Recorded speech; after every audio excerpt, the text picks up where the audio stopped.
The morning sky over the Philippine Sea stretched endless and blue, deceptively peaceful on April the 12th, 1945. But Lieutenant Commander James Mitchell knew better than to trust such calm. Standing on the flight deck of the USS Hornet, he could feel the weight of what was coming in his bones. Intelligence reports had been clear. Another massive kamikaze wave was forming over the Japanese home islands, and this time there would be no mercy, no second chances. 5 Grumman F-8F Bearcats sat ready on the deck behind him, their engines already warm, their guns loaded. 5 planes, 18 confirmed enemy aircraft inbound. The mathematics were brutal, but Mitchell had learned long ago that numbers on paper meant nothing when men were willing to die for every inch of sky. If you're ready to witness one of the most intense aerial confrontations of the Pacific War, hit that like button and subscribe to the channel. This is a story of courage, precision, and the thin line between victory and disaster. Mitchell turned to face his pilots, assembled in the pre-dawn darkness. Lieutenant Robert Hawk Harrison stood at attention, his jaw set in that familiar expression of controlled aggression. Next to him, Ensign Thomas Chen checked his flight gloves for the 3rd time, a nervous habit that betrayed his youth despite 6 confirmed kills to his name. Lieutenant Junior, Grade Marcus Williams, stretched his shoulders, working out the tension that came before every mission. Ensign David O'Brien whispered something that might have been a prayer, his Irish Catholic upbringing showing through even now. And finally, Lieutenant Samuel Brooks, the oldest of them at 32, stood with the quiet confidence of a man who had already survived more combat sorties than most pilots would see in 2 lifetimes. The briefing room still smelled of coffee and cigarette smoke from the night watch. Commander William Patterson stood before a large map of the Philippine Sea, red markers indicating the projected approach vectors of the incoming kamikaze strike. His face looked older than his 45 years, carved by months of constant pressure and impossible decisions. "Gentlemen," Patterson began, his voice carrying the weight of command, "we've intercepted radio chatter confirming a major kamikaze operation designated Kikusui No. 6. 18 aircraft, primarily Zeros and Vals, launching from Kanoya Air Base.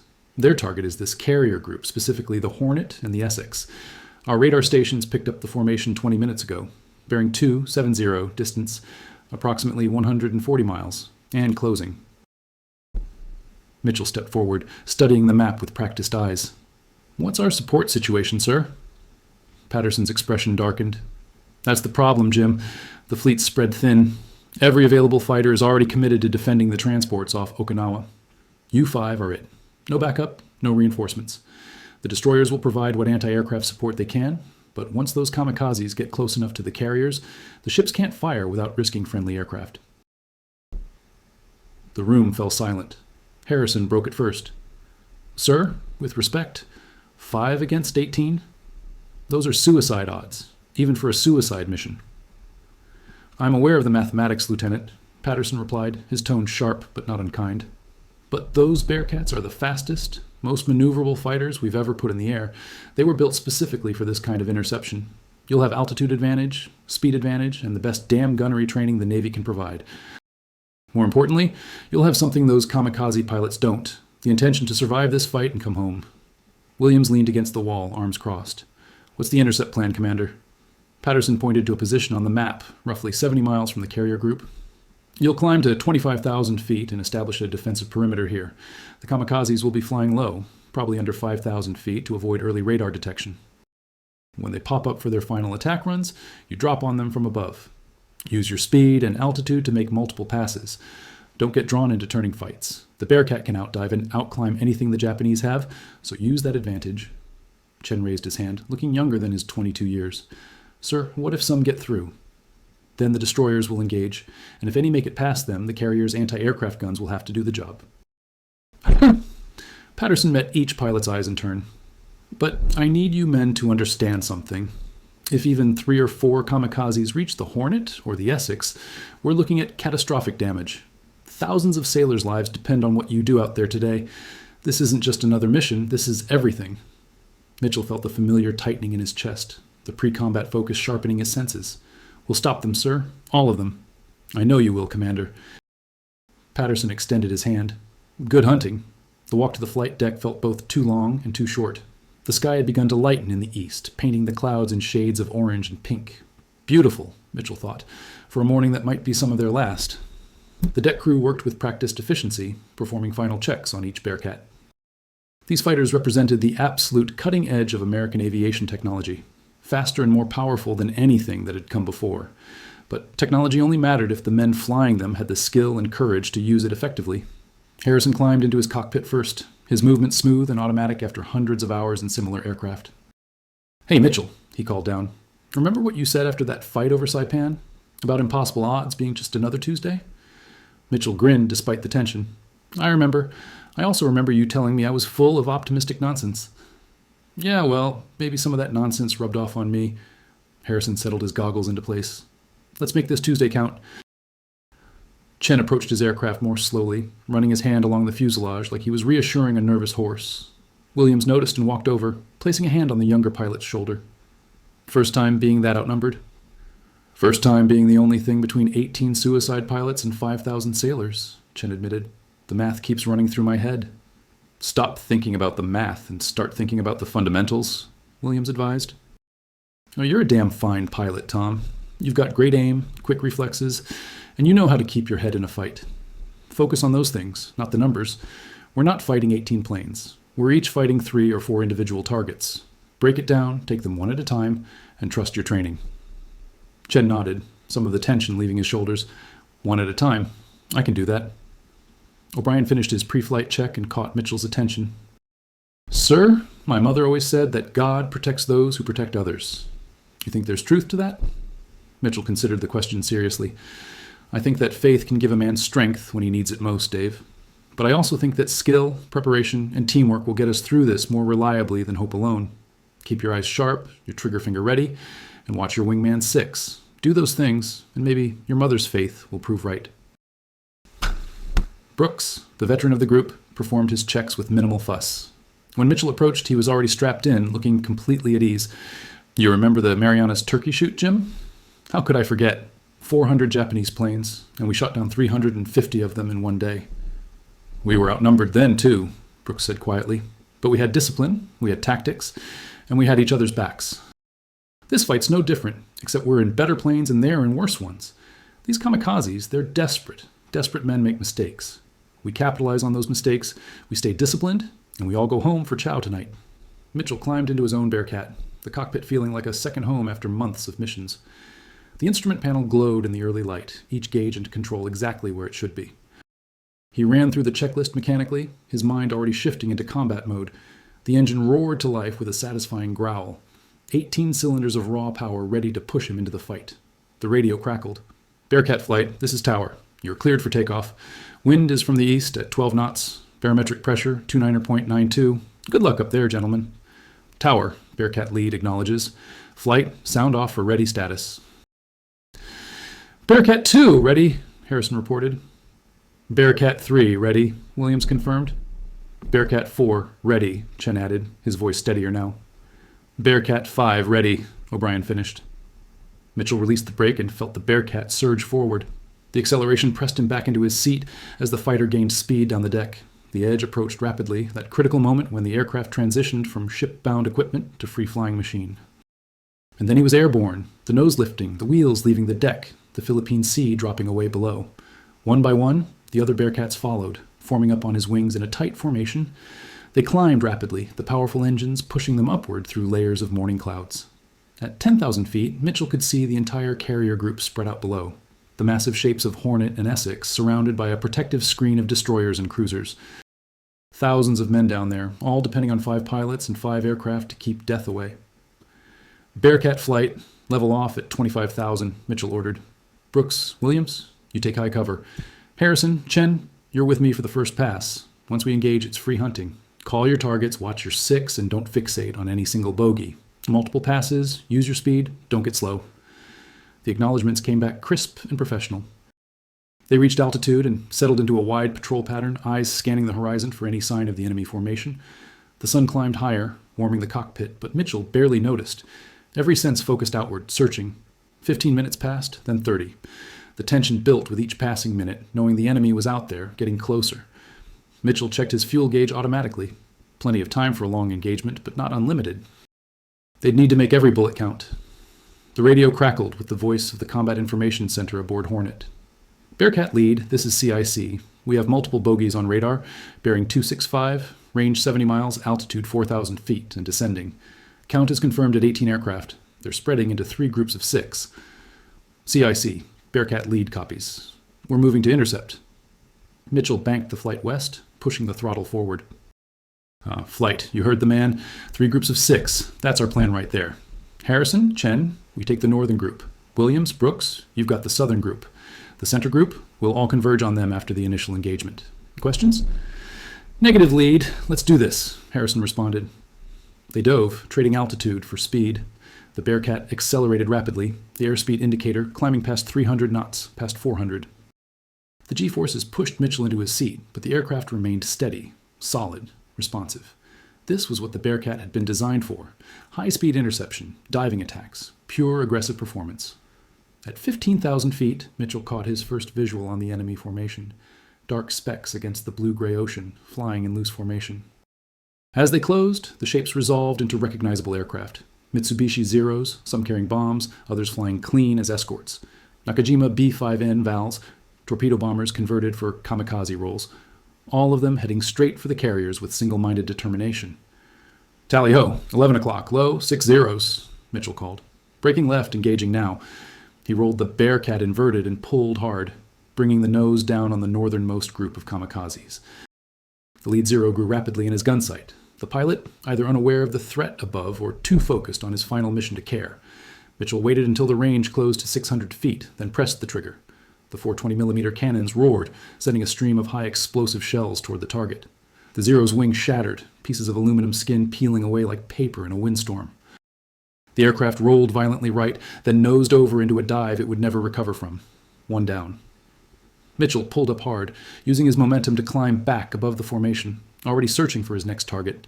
Harrison engaged simultaneously, his guns cutting into a Zero, attempting to evade. The enemy pilot tried to turn inside Harrison's attack, but the Bearcat's superior power allowed Harrison to stay on his tail through the turn. A 3-second burst, and the Zero's engine erupted in flames, the aircraft spiraling into the sea, trailing black smoke. Chen came in from the side, targeting a Val that had broken away from the formation. His first burst missed, the tracers passing just ahead of the target. He corrected smoothly, leading the target more, and his second burst walked right up the Val's fuselage. The bomber's canopy shattered, and the aircraft began a lazy, uncontrolled descent. On the southern flank, Williams and Brooks worked as a perfect team. Williams drove his Bearcat down through the formation, forcing the enemy aircraft to scatter. As they broke formation trying to evade, Brooks was there, picking them off methodically. His first target, a Zero carrying a 500-pound bomb, disintegrated under concentrated cannon fire. The second tried to dive away, but Brooks anticipated the move and was waiting below, pulling up into a perfect deflection shot that sent the enemy aircraft cartwheeling into the ocean. Mitchell climbed back to 12,000 feet and surveyed the battlefield. In less than 2 minutes, they had knocked down 6 enemy aircraft. But the remaining 12 had scattered, making them harder to engage as a group. Some were already pushing toward the carrier group, accelerating for their final runs. Bearcat flight. They're splitting up, Mitchell transmitted. Pick your targets and stay aggressive. Don't let any get through. He spotted a pair of Zeros making a run toward the Essex, flying low and fast. Mitchell pushed the nose down and firewalled the throttle, the Bearcat responding instantly. The gap closed rapidly. The trailing Zero's rear gunner opened fire, tracers arcing past Mitchell's canopy, but the fire was inaccurate, desperate. Mitchell ignored it, focused entirely on the lead aircraft. At 400 feet range, he opened fire. The Zero jinked left, then right, the pilot trying to spoil Mitchell's aim.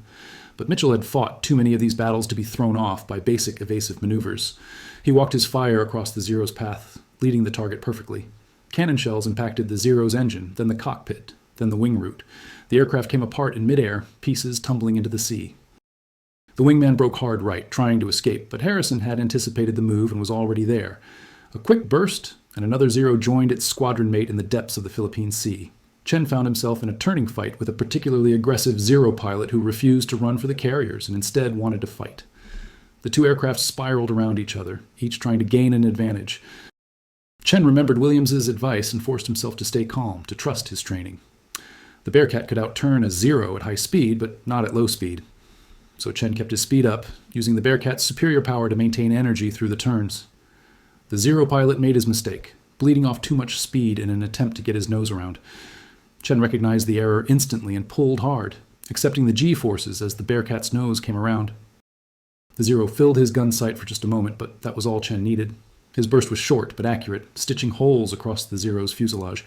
The enemy aircraft rolled onto its back and dove straight into the ocean. Splash one, Chen called, unable to keep the elation from his voice. That's 3 for me. Good kill, Bearcat 4, Mitchell acknowledged. Stay sharp. We've got 9 more out here. O'Brien had been playing defense, staying high and watching for any kamikazes that might slip through the initial engagement. His patience paid off when he spotted 3 Vals attempting to circle wide around the melee, using the chaos to sneak in on the Hornet from an unexpected angle. Bearcat 5 has 3 Vals attempting an end run, bearing 090 from the Hornet. I'm engaging. He rolled into a steep dive, the Bearcat's speed building rapidly. The Vals were slower, less maneuverable, designed to carry weapons, not to fight. O'Brien picked the trailing aircraft, setting up for a high side attack. His first burst caught the Val in the engine, and white smoke began streaming from the cowling. The aircraft fell out of formation, losing altitude rapidly. But the other 2 Vals pressed on, their pilots determined to complete their mission even as their comrade fell behind. O'Brien pulled up from his dive and came around for another pass, but the Vals had gained distance toward the carriers. They were now less than 10 miles from the Hornet, close enough that the destroyer screen would have to engage. Bearcat 5 to CIC, 2 Vals inbound from the northeast, range 9 miles from Hornet. I'm in pursuit, but they're getting close. CIC copies, Bearcat 5. The destroyers see them. Keep them occupied, we'll take care of the rest. O'Brien pushed the Bearcat to its limits, slowly gaining on the fleeing Vals. Anti-aircraft fire began to pepper the sky around the enemy aircraft, black bursts of flak creating a deadly obstacle course. The lead Val took a hit and began trailing smoke but kept flying, the pilot's dedication absolute. O'Brien closed to 800 feet and opened fire on the damaged Val. His shells found their mark, and this time the damage was catastrophic. The Val's wing folded and the aircraft tumbled from the sky. 1 more to go. The remaining Val was now within range of the destroyer's 5-inch guns, and they were firing continuously. But the kamikaze pilot pressed on through the flak, seemingly oblivious to the danger. O'Brien lined up his final shot. The range was long, maybe 1,000 feet, and the anti-aircraft fire made it dangerous to get closer, but he couldn't let this one through. He steadied the pipper on the Val's center mass and pressed the trigger, holding it down for a full 3-second burst. The Bearcat shuddered as all 4 cannons fired, sending a wall of explosive shells toward the target. The Val seemed to stagger in midair as multiple hits struck home. Pieces flew off the aircraft, but still it flew on, now less than 5 miles from the Hornet. O'Brien cursed and fired again, even though he was nearly out of ammunition. This burst found the Val's fuel tank. The aircraft erupted in a massive fireball, the explosion so violent that O'Brien had to bank hard to avoid the debris. Splash! Val destroyed 4 miles from Hornet, O'Brien reported, breathing hard. Meanwhile, Williams and Brooks had cornered 3 Zeros that had broken away from the main engagement and were trying to use cloud cover to approach the Essex. The 2 Bearcats worked in concert, Williams driving the enemy aircraft toward Brooks, who waited on the other side of the cloud bank like a patient hunter. The first Zero emerged from the clouds directly into Brooks' line of fire. The veteran pilot didn't hesitate, his burst precise and economical. The Zero's engine seized, and the aircraft began its death spiral. The second and third Zeros tried to split up, but Williams was ready. He took the left target in a climbing attack, his shells ripping through the Zero's cockpit. The aircraft went inverted and fell away, trailing debris. The final Zero of this group, seeing his companions destroyed, made a desperate attempt to dive away toward the carriers, hoping speed and surprise might succeed where tactics had failed. But Harrison, having finished with his earlier targets, was vectoring in from above. He rolled inverted, pulled through, and came down on the fleeing Zero from directly astern.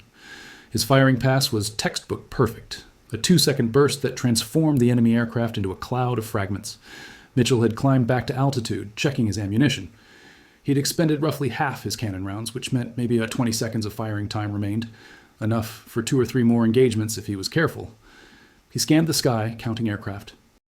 By his tally, they had downed 14 of the original 18 kamikazes. 4 remained unaccounted for. Bearcat flight, sound off positions, and status, Mitchell ordered. Bearcat 2, Angels 15, low on ammo but still in the fight, Harrison reported. Bearcat 3, Angels 12, ammunition adequate, Williams called. Bearcat 4, Angels 10, ammunition good, feeling great. Chen's voice carried the exhilaration of a successful combat sortie. Bearcat 5, Angels 8, Winchester on ammo, returning to carrier, O'Brien announced, using the code word for having expended all ammunition. Roger. 5, good work out there, Mitchell acknowledged. 2, 3, 4, we still have 4 bogies somewhere. Stay alert. The radio crackled with a transmission from the Combat Information Center. Bearcat lead, CIC. We're tracking 4 contacts approaching from the west, low altitude, high speed. Looks like they broke away from the main group early and circled around. Range 20 miles from Essex and closing fast. CIC, Bearcat lead copies. We're on it. Mitchell banked west, the other 3 Bearcats forming up on his wings. Flight, this is it. 4 targets, 4 of us. Let's make it count. They dove toward the deck, picking up speed. At 5,000 feet, Mitchell spotted the 4 remaining Kamikazes, 3 Zeros and 1 Val, flying in a tight formation barely 100 feet above the waves. These pilots were good, using the ocean surface to mask their approach from radar, maintaining radio silence, executing their mission with precision and discipline. Okay, here's the play, Mitchell transmitted. I've got the lead 0. Harrison, take the left wingman. Williams, right wingman. Chen, that Val is yours. We go in together, 1 pass, make it count. If anyone misses, we regroup and try again, but we are not letting any of them through. Understood? 3 acknowledgments came back, crisp and confident. They set up for the attack, coming in from behind and above, the sun at their backs. The kamikaze pilots never saw them coming. Mitchell centered his gun sight on the lead 0, taking a moment to judge the deflection, the range, the closure rate. Everything had to be perfect. He was down to his last few seconds of ammunition, and there would be no second chances. At 600 feet, he opened fire. The Bearcats' cannons hammered, sending shells into the Zero's tail section. The aircraft shuddered, but kept flying. Mitchell walked his fire forward, hitting the fuselage, the wing root, the engine. Still the Zero flew on, the pilot's determination refusing to acknowledge the damage. Mitchell's guns fell silent, the ammunition exhausted, but his attack had done its job. The Zero's engine was smoking heavily, losing power, the propeller windmilling ineffectively. Harrison's attack on the left wingman was devastating. His burst hit the Zero's fuel tank, and the aircraft exploded in a massive fireball that forced the other kamikazes to scatter. 2 down, 2 to go. Williams pursued the right wingman, which had broken hard right to evade. The 2 aircraft entered a tight spiral, the Zero trying desperately to shake the Bearcat. Williams stayed calm, managing his speed carefully, waiting for the right moment. When it came, he was ready. A short burst, perfectly aimed, and the Zero fell away, burning. Chen lined up on the Val, the last remaining threat. The bomber's rear gunner was firing continuously, tracers streaming past Chen's canopy. Chen ignored the defensive fire, focusing solely on putting his shells on target. He triggered a long burst, using up his remaining ammunition in one sustained attack.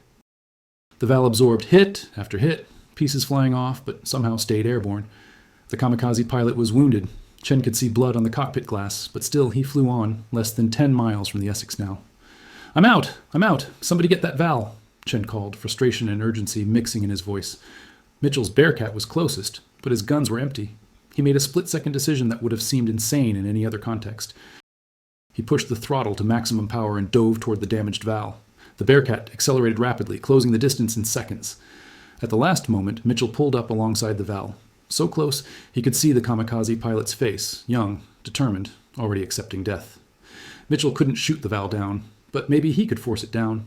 He edged his Bearcat closer, using his aircraft's superior size and power to crowd the smaller bomber. The Val's pilot tried to maintain course, but the turbulence from Mitchell's prop wash made the damaged aircraft difficult to control. Mitchell moved closer still, his wingtip mere feet from the Val's wingtip. "Lead, what are you doing?" Harrison called out, seeing Mitchell's maneuver. "Whatever it takes," Mitchell replied, his concentration absolute. He bumped his wing gently against the Val's, just enough to disrupt the damaged aircraft's already precarious stability. The Val rolled right, the pilot overcorrecting. Mitchell stayed with him, crowding him further, giving him no room to maneuver. The Val's altitude dropped as the pilot struggled to maintain control. 100 feet, 50 feet, 20 feet. The Val's landing gear kissed the ocean surface, and that was all it took. The aircraft cartwheeled violently, disintegrating on impact, the explosion sending up a massive column of water and debris. Mitchell pulled up hard, clearing the blast zone by scant feet, his heart pounding.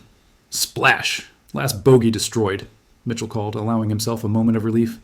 "CIC, Bearcat lead. All enemy aircraft destroyed. I repeat, all 18 kamikazes destroyed. No penetration of the defensive perimeter." The radio erupted with cheers from the Combat Information Center, from the carrier deck crews, from the destroyer screens. But Mitchell barely heard it. He was already checking his fuel gauge, calculating whether he had enough to make it back to the Hornet, running through post-combat checks automatically. "Bearcat flight, form up on me. Let's go home." The 5 Bearcats joined formation, battered, low on fuel and ammunition, but victorious. As they approached the carrier group, Mitchell looked down at the ships below. Thousands of sailors were on deck, waving, celebrating. The Hornet and Essex remained undamaged, operational, ready to continue the fight. all because 5 pilots and 5 aircraft had refused to let the impossible odds matter. The landing was routine, each Bearcat catching a wire and rolling to a stop on the Hornet's deck. Mitchell climbed out of his cockpit, his legs shaky from adrenaline and exhaustion. Commander Patterson was there, waiting, along with what seemed like half the ship's crew.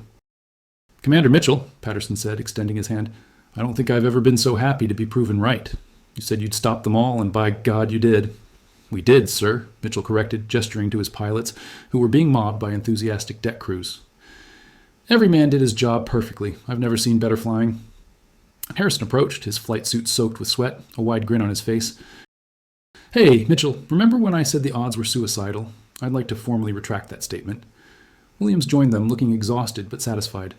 18 for 18. That's got to be some kind of record. Chen was surrounded by crew members, all wanting to shake his hand, pat his shoulder, congratulate him. He looked overwhelmed but happy, the young pilot having proven himself under the most extreme pressure imaginable. Brooks and O'Brien stood together near their aircraft, having a quiet conversation. Mitchell walked over to join them. "Everything all right?" he asked. Brooks nodded. "Just telling Dave here that his mother's prayers must have been heard. Nobody has that kind of luck without some higher power involved." O'Brien smiled. "Maybe it was prayers, maybe it was skill, maybe it was both. All I know is I'm grateful to be standing here having this conversation instead of swimming for my life, or worse." Oh, the debriefing took hours, intelligence officers wanting every detail of the engagement. Mitchell and his pilots walked through the entire mission step by step, describing tactics, enemy capabilities, ammunition expenditure, everything that might prove useful for future operations. The intelligence officers were particularly interested in Mitchell's final maneuver, forcing down the last vowel through aggressive flying rather than gunfire. "That's not exactly by the book, Commander," one officer noted. "The book didn't cover being out of ammunition with one kamikaze left between me and 5,000 sailors," Mitchell replied. "I did what needed doing." "No argument here," the officer conceded. "Your entire flight performed exceptionally. Admiral Halsey will want to hear about this personally." Later that evening, the 5 pilots gathered in the ready room, away from the celebration and noise. They sat in silence for a while, each processing the day's events in his own way. Finally, Harrison spoke. "You know what the crazy part is? Tomorrow we'll probably have to do it all over again. The Japanese aren't running out of planes willing to dive into ships." "Maybe not," Mitchell acknowledged, "but they're running out of pilots capable of flying them well. Did you notice how sloppy some of those formations were? How the escort Zeros broke away instead of staying with the bombers? They're getting desperate, throwing whoever they can find into those cockpits, regardless of training." "Desperate people are dangerous," Williams observed. "They take risks, make unpredictable moves. But desperate people also make mistakes," Brooks countered. "And as long as they keep making mistakes, and we keep capitalizing on them, we'll keep winning these fights." Chen had been quiet, staring at his hands. "I keep thinking about those pilots. Most of them were probably my age, maybe younger. They climbed into those cockpits knowing they weren't coming back, knowing their mission was to die. What kind of mindset does that take?" "A fanatic's mindset," O'Brien said quietly. "Or maybe just a soldier's mindset taken to an extreme. They believed they were protecting their homeland, saving their families. From their perspective, they were heroes. From ours, they were threats that had to be eliminated. War's full of those kinds of contradictions." Mitchell stood and walked to the window, looking out at the darkening ocean. "The only thing that matters is that we stopped them today. We kept our ship safe, kept our brothers safe, and we all survived to fight another day. Everything else, the politics, the philosophy, the morality, that's for people smarter than me to figure out. I'm just a pilot, and my job is to fly and fight and bring my men home. We did that today. Here's to doing it again tomorrow," Harrison raised an imaginary glass. "And the day after that, and the day after that, until this war finally ends, and we can all go home for real." The others joined him in the toast, 5 men who had faced impossible odds and emerged victorious, knowing that the next impossible challenge was probably already being planned in some Japanese headquarters, that the next wave of kamikazes was already being fueled and armed. But that was tomorrow's problem. Tonight they could rest, knowing they had done their duty and done it well. Outside, the Philippine Sea stretched calm and dark under a canopy of stars. Somewhere out there, Japanese commanders were analyzing the failure of Kikusui No. 6, planning new tactics, preparing new attacks. And aboard the USS Hornet, 5 Grumman F-8F Bearcats sat on the flight deck, being refueled and rearmed, made ready for whatever came next. The machines were just metal and machinery, but the men who flew them, they were something more. Warriors who had proven that courage, skill, and determination could overcome even the most desperate attacks. The war in the Pacific would continue for several more months, with countless more kamikaze attacks attempted against Allied ships. But the legend of the 5 Bearcats that destroyed 18 kamikazes in a single engagement would spread through the fleet, a story of hope and capability that reminded everyone that no matter how dire the odds might seem, victory was possible for those willing to fight for it. Mitchell eventually made his way to his quarters, exhausted but unable to sleep immediately. He pulled out a worn notebook where he kept a personal log, not the official reports, but his own thoughts and observations. He wrote carefully in the dim light, April 12, 1945. Today we were outnumbered more than 3-1 by an enemy willing to die to destroy us. By every logical calculation, some of them should have gotten through. But logic doesn't account for training, teamwork, and the determination not to fail those depending on you. We flew faster, shot straighter, and thought more clearly than the enemy, and that made all the difference. 5 aircraft, 5 pilots, 18 kills, 0 friendly losses. The numbers still seem impossible even having lived through it. But that's the nature of air combat in this war. The impossible becomes routine, and the routine can kill you if you're not careful. Tomorrow will bring new challenges, new threats. But tonight we rest, knowing we did what was asked of us and more. He closed the notebook and finally allowed himself to sleep, the gentle rocking of the carrier on the ocean waves lulling him into unconsciousness. In his dreams, he flew again, the Bearcat responding to his every command, the sky clear and empty of threats, the mission complete, the victory absolute. The story of April 12, 1945, would become one of many such stories from the Pacific War, a testament to the skill and bravery of American naval aviators facing an enemy unlike any they had encountered before. The kamikazes represented a terrifying new form of warfare, one that rejected all conventional notions of self-preservation in favor of guaranteed mutual destruction. Against such an enemy, conventional tactics were insufficient. It took exceptional pilots, flying exceptional aircraft, employing exceptional teamwork to prevail. Mitchell and his pilots had demonstrated that combination perfectly, and in doing so, they had saved thousands of lives and kept the American advance toward Japan on schedule. Their victory rippled outward, affecting not just the immediate tactical situation, but the broader strategic picture. Every kamikaze shot down was one less threat to the invasion forces, one less obstacle to ending the war. But beyond the tactics and strategy, beyond the numbers and the victories, the story represented something more fundamental. The power of human courage and skill to overcome seemingly impossible challenges. 5 men, facing odds that would have broken lesser pilots, had refused to accept defeat. They had flown into danger, fought with precision and determination, and emerged victorious, not through luck, but through capability, earned through countless hours of training and previous combat experience. As dawn broke over the Philippine Sea the next morning, the 5 Bearcats were ready once more, and so were their pilots. Whatever came next, they would face it together, with the same courage and skill that had seen them through April 12th. The war was far from over, but as long as pilots like Mitchell, Harrison, Williams, Chen, O'Brien, and Brooks kept flying, kept fighting, kept refusing to let the enemy through, victory remained not just possible, but inevitable. And that, in the end, was what mattered most.